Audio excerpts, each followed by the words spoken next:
നമ്മോടൊപ്പം നേരത്തെ വെങ്ങാനൂർ ഗോപൻ നമ്മോടൊപ്പം ചേർന്നിരുന്നു. പക്ഷെ അദ്ദേഹത്തിനോട് നമുക്ക് ചില കാര്യങ്ങൾ ചോദിക്കേണ്ടതുണ്ട്. കാരണം ഈ മുല്ലൂരിനെ കുറിച്ചും മുല്ലൂരിൻ്റെ പൾസിനെ കുറിച്ചും കൃത്യമായി അറിയാവുന്ന താങ്കളെ സംബന്ധിച്ചിടത്തോളം നമ്മൾ സംസാരിച്ച് നേരത്തെ വന്നത് ഇത്തരത്തിലായിരുന്നു. പ്രത്യേകിച്ച് വികസനത്തിൻ്റെ ഒരു കാൽവയ്പിലേക്ക് എത്തുമ്പോൾ ഏറ്റവും പ്രധാനം വികസനത്തിനൊപ്പം തൊഴിൽ സാധ്യതകൾ വർദ്ധിപ്പിക്കുന്നു എന്നതാണ് ഈ ഒരു ഘട്ടത്തിൽ നമുക്ക് ചിന്തിക്കേണ്ടത്.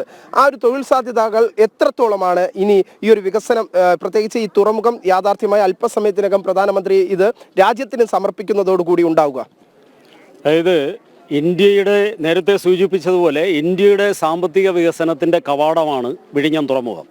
അതായത് Colombo port, Dubai port, Ceylon port, ഇവിടെയെല്ലാം പോകുന്ന ഷിപ്പുകൾ ഇവിടെയാണ് വരുന്നത്. ഒരു ദിവസം 5 മദർഷിപ്പുകൾ ഇവിടെ ബർത്തിൽ വരാൻ കഴിയുമെന്നുള്ളതാണ്. അപ്പോൾ 1 ലക്ഷത്തോളം കണ്ടെയ്നറുകളായിരിക്കും ഇവിടെ കൈകാര്യം ചെയ്യേണ്ടി വരുന്നത്. അത്രയും വലിയൊരു ക്രൗഡ് ഇവിടെ ഉണ്ടാവും. ഇനി തൊഴിൽ സാധ്യതകളെ സംബന്ധിച്ച് പറയുമ്പോൾ സംരംഭക സാധ്യതകളുണ്ട്. അതിനോടൊപ്പം തന്നെ തൊഴിൽ സാധ്യതകളുണ്ട്. നിരവധിയായിട്ടുള്ള ചെറുകിട സംരംഭങ്ങൾ ഇവിടെ ആരംഭിക്കാൻ കഴിയും. അങ്ങനെ അനന്തമായിട്ടുള്ള സാധ്യതകളാണ് വിഴിഞ്ഞം തുറമുഖവുമായി ബന്ധപ്പെട്ട് ഈ നാട്ടുകാർക്ക് വരാൻ പോകുന്നത്. കാരണം തട്ടുകട മുതൽ 5 സ്റ്റാർ ഹോട്ടലുകൾ വരെ നമുക്ക് ഇവിടെ ഉണ്ടാകുമെന്നുള്ള ഈ പ്രദേശത്തെല്ലാം തൊഴിൽ സാധ്യത അങ്ങനെ വരുന്നു. ഇന്നുള്ളതിൻ്റെ 50 ഇരട്ടി ട്രാൻസ്പോർട്ടിംഗ് സൗകര്യം ഇവിടെ ആവശ്യം വരും. അത് ഓട്ടോറിക്ഷ ആവട്ടെ, അതേപോലെ തന്നെ മറ്റ് വാഹന സൗകര്യങ്ങൾ, ഇതെല്ലാം തന്നെ 50 ഇരട്ടിയായിട്ട് വർദ്ധിക്കും. ഇവിടുത്തെ ഗ്രോസറി സ്റ്റാളുകൾ, അതേപോലെ തന്നെ സ്റ്റേഷനറി സ്ഥാപനങ്ങളെല്ലാം 50 ഇരട്ടിയായിട്ട് വർദ്ധിക്കും. ഇതിലെല്ലാം തൊഴിൽ സാധ്യത വരെയാണ്. ഈ പ്രദേശത്ത് 100 ഏക്കർ സർക്കാർ ഇപ്പോൾ എടുത്തിട്ടുണ്ട്. അതായത് വെയർ ഹൗസിംഗ് സംവിധാനത്തിന് വേണ്ടിയാണ്. 100 കണക്കിന് വെയർ ഹൗസിംഗ് സ്ഥാപനങ്ങളാണ് അവിടെ വരാൻ പോകുന്നത്. ഒരു സ്ഥാപനത്തിൽ 2 മുതൽ 15 വരെ ആളുകൾക്ക് അവിടെ തൊഴിൽ ലഭിക്കും. അവിടെ പാക്കിംഗ് യൂണിറ്റുകളുണ്ടാവും. അതായത് 18 വയസ്സ് മുതൽ ആരോഗ്യമുള്ള 80-90 വയസ്സായാൽ പോലും ഒരു തുറമുഖ മേഖലയിൽ ജോലിയെടുത്ത് ജീവിക്കുവാൻ കഴിയുന്ന സാധ്യതയുണ്ട്. പോർട്ടിനകത്ത് വരുന്നത് കൂടുതലും ടെക്നിക്കൽ ജോലികളായിരിക്കും. പക്ഷേ പോർട്ടിന് പുറത്ത് മെക്കാനിക്കൽ വിഭാഗത്തിൽ സാധ്യത വരുന്നുണ്ട്. ലോജിസ്റ്റിക് മേഖലയിൽ വെയർ ഹൗസ് മാനേജ്മെൻറ്റ് പഠിച്ചവർക്ക്, അക്കൗണ്ടിങ് പഠിച്ചവർ, ഇങ്ങനെ ജീവിതത്തിൻ്റെ സമസ്ത മേഖലയിലും ഉള്ള ആളുകൾക്ക് അവരുടെ കഴിവും യോഗ്യതയും അനുസരിച്ച് ജോലി ലഭിക്കും. ഞങ്ങൾ മനസ്സിലാക്കുന്നത് ഇതുമായി ബന്ധപ്പെട്ടുകൊണ്ട് 8 ഇൻഡസ്ട്രിയൽ പാർക്കുകൾ വരുന്നുണ്ട്. ഒന്ന് ഹെൽത്ത് ടൂറിസം, അത് വിഴിഞ്ഞത്താണ്. കാട്ടാക്കടയിൽ ഇൻഡസ്ട്രി വരുന്നുണ്ട്. ഇതെവിടെ 8 സ്ഥലത്ത് വരുന്നു. ഇവിടെയെല്ലാം ആയിരക്കണക്കിന് ആൾക്കാർക്ക് ജോലി ലഭിക്കും. 2030 ഏകദേശം 3 ലക്ഷം ആൾക്കാർക്ക് വിഴിഞ്ഞം അന്താരാഷ്ട്ര തുറമുഖവുമായി ബന്ധപ്പെട്ടുകൊണ്ട് പ്രത്യക്ഷമായിട്ടും പരോക്ഷമായിട്ടും ജോലി ലഭിക്കുമെന്നുള്ളതാണ്. അത് 8 ഇൻഡസ്ട്രിയൽ പാർക്കുകൾ. നെടുമങ്ങാട് ഇൻഡസ്ട്രി വരുന്നുണ്ട്. വെമ്പായത്ത് ഫാർമസ്യൂട്ടിക്കൽ കമ്പനികൾക്ക് വേണ്ടി 1300 ഏക്കർ. ഈ തിരുവനന്തപുരം റവന്യൂ ജില്ല പൂർണ്ണമായിട്ടും, അതായത് ജില്ല മുഴുവൻ തന്നെ വികസനം. 80 കിലോമീറ്റർ വരുന്ന റോഡ്, റിംഗ് റോഡ്, അതിൻ്റെ 2 സൈഡ് 2.5 കിലോമീറ്റർ വീതം ഗ്രോത്ത് കോറിഡോറാണ്. ഈ 80 കിലോമീറ്ററും ഡെവലപ്മെൻറ്റ് ഉണ്ടാവുകയാണ്. അതേപോലെ തന്നെ കേന്ദ്ര സർക്കാരും സംസ്ഥാന സർക്കാരും ചേർന്നുകൊണ്ട് ഇപ്പോൾ വിഴിഞ്ഞം, കൊല്ലം, പുനലൂർ, വിഴിഞ്ഞം ഒരു വികസന ട്രയാങ്കിൾ കൊണ്ടുവരികയാണ്. ഇവിടെയെല്ലാം 172 കിലോമീറ്റർ വിസ്തൃതിയിലാണ് ഈ ട്രയാങ്കിൾ, ഡെവലപ്മെൻറ്റ് ട്രയാങ്കിൾ വരുന്നത്. അപ്പോൾ വിഴിഞ്ഞം ജില്ല, അതായത് വിഴിഞ്ഞവുമായി ബന്ധപ്പെട്ട് തിരുവനന്തപുരം ജില്ലയുടെ 80 കിലോമീറ്റർ ഇത് റോഡ് സംവിധാനം, ആ 80 കിലോമീറ്ററും ഗ്രോത്ത് കോറിഡോറായിട്ട് മാറുകയാണ്. അവിടെയെല്ലാം വ്യവസായ സ്ഥാപനങ്ങൾ വരും. അവിടെയെല്ലാം ജോലി സാധ്യതയാണ് ഉണ്ടാവുന്നത്.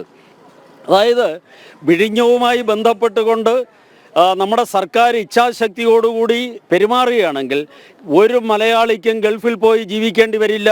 ഈ വിഴിഞ്ഞത്ത് തന്നെ അവർക്ക് ജീവിക്കുവാനുള്ള തൊഴിൽ സാധ്യത ഇവിടെ ലഭിക്കുമെന്നുള്ളതാണ്. അനന്തമായ തൊഴിൽ സാധ്യതകൾ വളരും, അല്ലെങ്കിൽ നമ്മുടെ ജില്ലയിൽ കൂടുതൽ തൊഴിൽ സാധ്യതകൾ, കൂടുതൽ സാമ്പത്തിക സ്രോതസ്സുകൾ, ജനങ്ങളുടെ ജീവിത നിലവാരം ഇതൊക്കെ ഉയരുന്ന ഘട്ടത്തിലേക്കൊക്കെ എത്തും.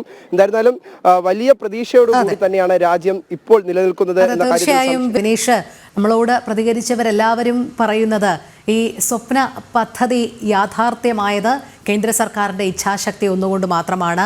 രാഷ്ട്രീയ അവകാശവാദങ്ങൾക്ക് ഇടതും വലതും മത്സരിച്ച് ഇപ്പോൾ നടത്തുന്നുണ്ട്. പക്ഷേ അതെല്ലാം ഈ വിഴിഞ്ഞം എന്നുള്ള തുറമുഖം യാഥാർത്ഥ്യമായതിനു ശേഷം മാത്രമാണ്. അതുവരെ ഇതൊരു സ്വപ്നമായി മാത്രം അവശേഷിക്കുന്ന സാഹചര്യമായിരുന്നു എന്നാണ് എല്ലാവരും പറഞ്ഞുകൊണ്ടിരുന്നത്. എന്തായാലും ആ ഒരു ഇച്ഛാശക്തി, വിഴിഞ്ഞം തുറമുഖം എന്ന സ്വപ്നം പൂവണിയാൻ NDA സർക്കാർ എടുത്ത മുന്നൊരുക്കങ്ങളെല്ലാം തന്നെ അത് അഭിനന്ദനാർഹമാണ്. അതുകൊണ്ട് തന്നെയാണ് ഏവരും പറയുന്നത് പ്രധാനമന്ത്രി നരേന്ദ്രമോദി എന്ന വികസന നായകന്റെ നേതൃത്വത്തിൽ തന്നെയാണ് ഇത് യാഥാർത്ഥ്യമായത് എന്നുള്ളത്. ആ നിരീക്ഷണങ്ങളെ നമുക്ക് എങ്ങനെ കാണാം?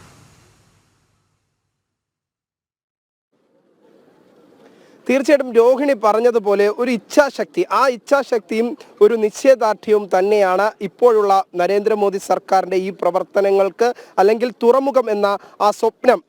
ഒരുപക്ഷെ എല്ലാവരും പറഞ്ഞിരുന്നത് അതൊരു സ്വപ്നമാണ്, പക്ഷേ ആ സ്വപ്നം യാഥാർത്ഥ്യമാകാൻ പോകുന്നത് ഇനി നിമിഷങ്ങൾ മാത്രമാണ് ബാക്കി. അതേസമയം ആ ഇച്ഛാശക്തിയിലേക്ക് നമുക്ക് ചിന്തിക്കുമ്പോൾ ചില രാഷ്ട്രീയ ബാക്ക്ഗ്രൗണ്ടുകൾ, രാഷ്ട്രീയ ഇടപെടലുകൾ കൂടി നമുക്ക് ചിന്തിക്കേണ്ടതുണ്ട്. പ്രേക്ഷകർക്ക് മുന്നിൽ അത് അവതരിപ്പിക്കേണ്ടതും കൂടിയുണ്ട്. കാരണം കൃത്യമായി രാഷ്ട്രീയ വാദങ്ങൾ പ്രധാനമായും CPM-ഉം കോൺഗ്രസും അവകാശപ്പെടുന്നത് ഇത്തരത്തിലാണ്. കുറച്ചു നേരത്തെ നമ്മളൊരു സാധാരണക്കാരനായ മനുഷ്യനോട് ചോദിക്കുന്നു, അദ്ദേഹം പറയുന്നു ഉമ്മൻചാണ്ടി സർക്കാരാണ് ഇതിനു വേണ്ടി പ്രവർത്തിച്ചതെന്ന്, ഉമ്മൻചാണ്ടി സർക്കാരിന്റെ തുടർച്ചയാണ് എന്ന്. പക്ഷേ ഇടതുപക്ഷം പറയുന്നു ഇത് വികസന പാതയിൽ പിണറായി സർക്കാരിന്റെ നേട്ടമാണ്. പിണറായിയാണ് കേരളത്തിൽ രണ്ടാം ഘട്ടത്തിലേക്ക് എത്തിയപ്പോൾ, അല്ലെങ്കിൽ രണ്ടാം പിണറായി സർക്കാരിന്റെ കാലഘട്ടത്തിലും ഒന്നാം പിണറായി സർക്കാരിന്റെ കാലഘട്ടത്തിലും തുടങ്ങി വച്ചതിന്റെ ഏറ്റവും വലിയ വികസന നേട്ടമാണ് വിഴിഞ്ഞം. ഇതിൽ എന്താണ് യാഥാർത്ഥ്യം? ഈ തുറമുഖവും ഇവിടെ ഇന്ന് കമ്മീഷൻ ചെയ്യുന്നതുമായി ബന്ധപ്പെട്ട് LDF-നോ UDF-നോ ഇതിൽ യാതൊരു പങ്കാളിത്തവും ഇല്ല എന്നാണ് ഞങ്ങൾക്ക് മനസ്സിലാവുന്നത്. കാരണം 2015 ഈ തുറമുഖത്തിൻ്റെ തറക്കല്ലിടുന്ന സമയത്ത് നിതിൻ ഗഡ്കരിയാണെന്ന് പങ്കെടുത്തത്. അന്നത്തെ പ്രതിപക്ഷ നേതാവായിട്ടുള്ള അച്യുതാനന്ദൻ പറഞ്ഞത് ഇത് കടൽ കൊള്ളയാണ്, അതുകൊണ്ട് LDF ഈ തുറമുഖത്തിനെ ബഹിഷ്കരിക്കുന്നു എന്നാണ് പറഞ്ഞത്. അദാനിയെ ഇവിടെ വിഴിഞ്ഞത്ത് കാലുകുത്താൻ സമ്മതിക്കില്ല എന്നാണ് അന്ന് LDF ആഹ്വാനം ചെയ്തത്. അങ്ങനെ തുറമുഖത്തെ തുരങ്കം വയ്ക്കാൻ വേണ്ടിയിട്ടാണ് എന്നും LDF നടന്നത്.